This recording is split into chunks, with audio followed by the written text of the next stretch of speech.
All right, let's go ahead and start with the game of the day. Ohio State walked into Penn State. Yeah. Happy Valley is a sad, but after He's here all week, ladies and gentlemen. Been here all day, too. After James Franklin and the Penn State Nittany Lions were upset at home, and it's slight upset, Ohio State being the fourth-ranked team, Penn State being the third-ranked team, and also slight upset when you consider the history of this. This is the 8th time in a row that Ohio State has beaten Penn State. James Franklin has one win over a top-5 opponent.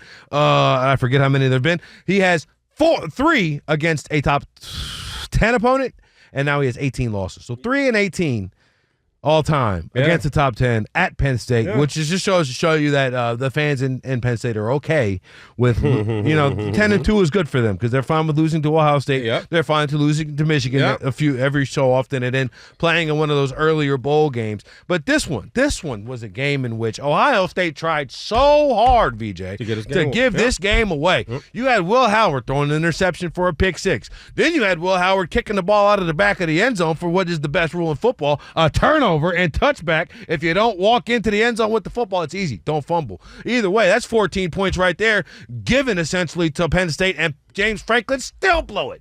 Yep. He was walking out of the and as he was walking out, I saw he had the line of recruits was like from the 50-yard line to the 25-yard line, and he's just fist bumping all of them. It was lit today. Yeah, a lot of recruits around the country today. He's fist bumping them out there at Penn State, and they're all looking like, wow, still can't get it done, James? Really? Yeah. And as he's walking down the tunnel, all you can hear is the chants from far away. Fire Franklin.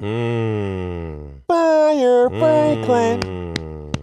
So, VJ, with all that being said, Ohio State, they went on the road, got a win, but this was a game in which only way that either fan base would be happy is if Penn State, just won and Ohio State blew them out. Everybody, both Ohio State fans and Penn State fans, are walking away like, what the hell did I just watch? Yep. Football 101, ladies and gentlemen. Run the football, stop the run, rush the passer, protect your passer. Don't commit stupid penalties. Don't turn the ball over. Now, Ohio State did that twice. They had 2 turnovers, because how many penalties they had? 2, which means they didn't beat themselves. The turnovers didn't really affect the game. If you really go back and look at it, Penn State's only touchdown is a pick 6. The kicker had to do the rest of the work as far as the offensive scoring is concerned. And then also run the football, $170 on the ground at 4.4 a clip will get it done.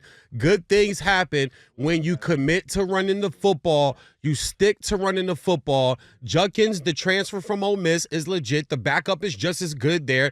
Offensive line playing a lot better today. And then, you know what? I got to give props. I bang on all the teams I don't like, or rival teams on my teams, or things of that nature, but I think I do a pretty damn good job at giving props to guys that I don't like or play on teams that I'm not a fan of, or, I bang on.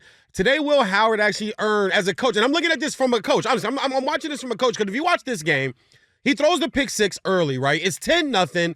It's a whiteout. That place is going bananas. He settles down. He then completes, I believe, 11 of his next 12. He's hitting receivers in stride, hitting the tight end in the flats, hitting the back out of the backfield. They go down, boom, boom, boom, touchdown. Get the ball back, go down, boom, boom, boom, touchdown. At that point, game over. Your quarterback threw a pick 6 in a hostile environment on a bad read. They're trying to throw the slant or the inside hitch. The corner reads it, jumps it, catches in the stride, takes it to the end zone. That play might have shrunk a lot of quarterbacks in the nation. That thing might have took a lot of guys out mentally. But Will Howard stuck in there, came back, led his team, was a leader, then also sealed the game with the RPO keeper. He pulls it, keeps it, gets the first, slides down, hands in the air. And just the body language of the team in about the middle of the second quarter, I thought Penn State was really up against it. On that side about Penn State, having Aller only go 12 or 20 today with an interception and no touchdowns, I don't know how much the injury affected his play today, but he didn't play well today. And it also shows they don't have guys. Like, they don't have game-breaking guys. They got Singleton. If you guys remember, Singleton was the number 1 recruit a few years ago coming out of the DMV area. Right, I believe DeMatha, Gonzaga. Is that a WCAC? But other than him, they don't have a game-breaking guy. And Ohio State's got a few. And sometimes in football, Martin, you can drop all the X's and O's, man. You can do all the pregame speeches and all the motivation stuff, but it comes down to the 11 guys on each side of the ball. And at this point, Ohio State just got more of those guys that ain't the show today. Coaching-wise, I didn't think either coach impressed me. I just thought the coach that had the better players won the game. Yeah, I think that's pretty much dead on accurate. Also, too, part of the reason why coaching-wise nothing impressed me is these coaches do not impress me in big games. Yeah, neither one. Yeah. Like you said, Ohio State tried to give this game away. Mm-hmm. They really did try to give this game away. And you can tell the coaching got tight. It got tight with Ohio State today again, but they were able to win, because they got the better guys. Going back around the roundup, so let's do this so AGA1C doesn't tweet us angrily. And if you want to tweet us, I'm at Martin Weiss. BJ's at Big Vanilla Funny. But Oregon walks into the Big House, 21-point win over Michigan, which just honestly it staples in what I have felt this before the season, and as we continue now, 7-8 games through college football. I know where you're going. Go with it. It is completely and totally unacceptable to not have a competitive quarterback in college football in 2024. Yep. It is unacceptable. Yep. It's completely and totally program malpractice to not have a competitive quarterback. Notice competitive. I'm not saying he's got to be great. Yep. I'm not saying he's got to be a first rounder. I'm not saying he's got to be talked about with the Shedeur Sanders of the world, and people are going to fool themselves into Carson Beck, who had a stinker today as well. Like, I'm not saying he's got to be that. I'm not saying even he's got to be DJ Lagway, the quarterback for Florida, who everybody's hype about, who left today's game. Yeah. He's just got to be competitive. You know who's competitive? Oklahoma State. You know who their quarterback is? Alan Bowman, who was on Michigan's roster last year. 7 years of college eligibility, or 7 years of playing college football. He's in Michigan for like 13 years. But that's the type of competitive. Yeah. Competitive. Can you go out there? Can you complete some passes? And Oklahoma State's terrible this year, but still competitive quarterbacking. Yep. That's the thing that is unacceptable for a team like Michigan, who has a national championship in their belt and had a guy prior to now named Jim Harbaugh, who I was told was the quarterback guy. It's unacceptable. Yeah, not only is it unacceptable, I have a few ways to go on this. Number one, you can't win a game with 142 yards. There's something with the offense. It's not just the quarterback. The offensive line hasn't been as good this year as it's been the last 4 or 5 years, and that's fine. Go look up those guys that were winning the back-to-back award for the best offensive line in college football, then finishing second in the third year as far as the voting goes. So they have the top offensive line or top 2 offensive lines in college football for 4 straight years. All those guys are in the NFL starting for NFL teams on offensive lines right now. They're all in the league now. All the weapons that they had are in the league now. Also, too, for everybody out there that wanted to discredit J.J. McCarthy so bad, do you miss him now? Like, I'm being serious. Like, Michigan fans, I'm not talking to Michigan haters. I'm talking to my fellow Michigan fans right now. The people that was, he's not that good. It's the system. Okay, then what's the problem now? Because we played 3 quarterbacks this year. Now, I don't want to blame Harbaugh or blame the coaching or recruiting. What I am going to do is come from a coach's mind again, and I'm going to look at Alex Orji. And I said this after the second game.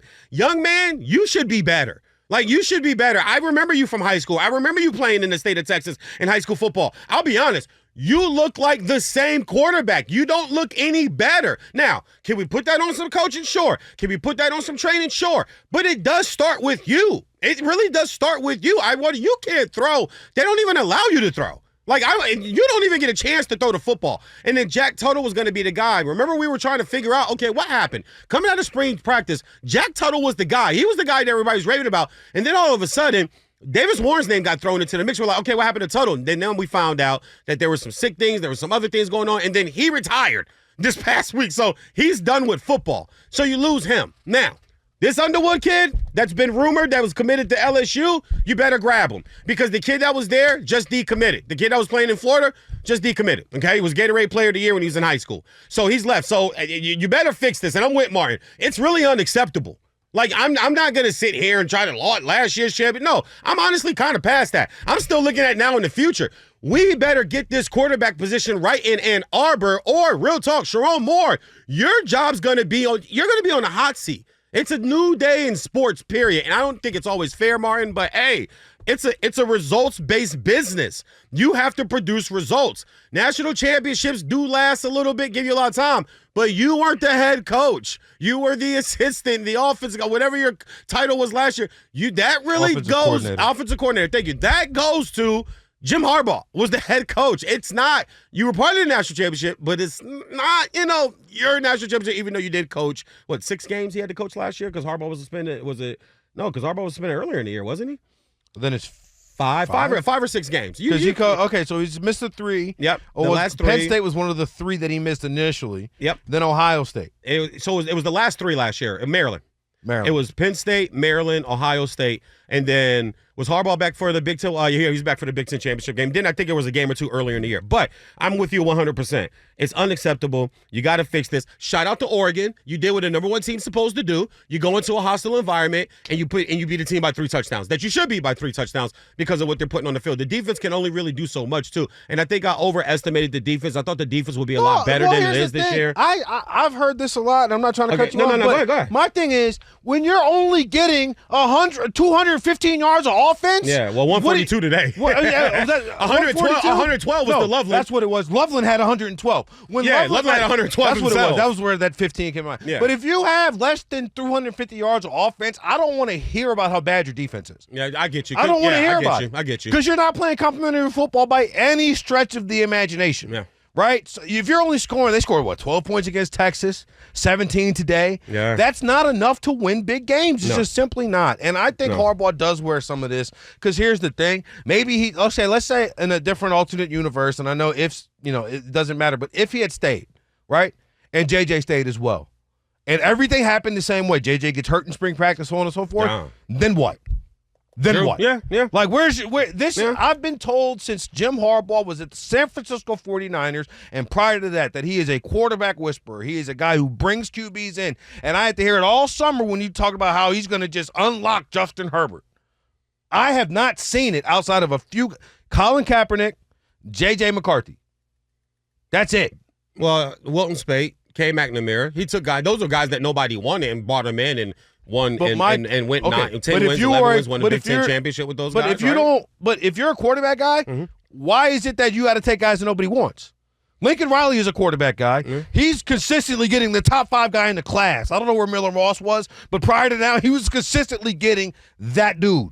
You know what I'm saying? That's what I'm talking about. It's because Harbaugh, I think, believes that he could take a 3 and 5 star and build him over time instead of the 5-star quarterback getting him in, and he built up Andrew Luck, right? Andrew Luck was the name I forgot. Yeah, Andrew Luck didn't show up to Stanford, right? Ready to rock and roll. But listen, there's blame to go around, but I'm focusing on who's there because Harbaugh's not there anymore. I'm just focusing on who's there, and Orgy's the first guy I would point at and go, hey, brother, you got to be better than you are, bro. You're not good. Like, you're not a quarterback. I'd make him like an H-back, a Taysom Hill type of player. You're not a quarterback. You've got no shot at being a quarterback in the National Football League. They got to fix it. And I think they will, Martin. Do you think we get Underwood? Let's go just real fast. Do you think they get under? You pay what it takes, right? I mean, you pay what it takes, right? I just say this. I don't agree with Dave Portnoy on much.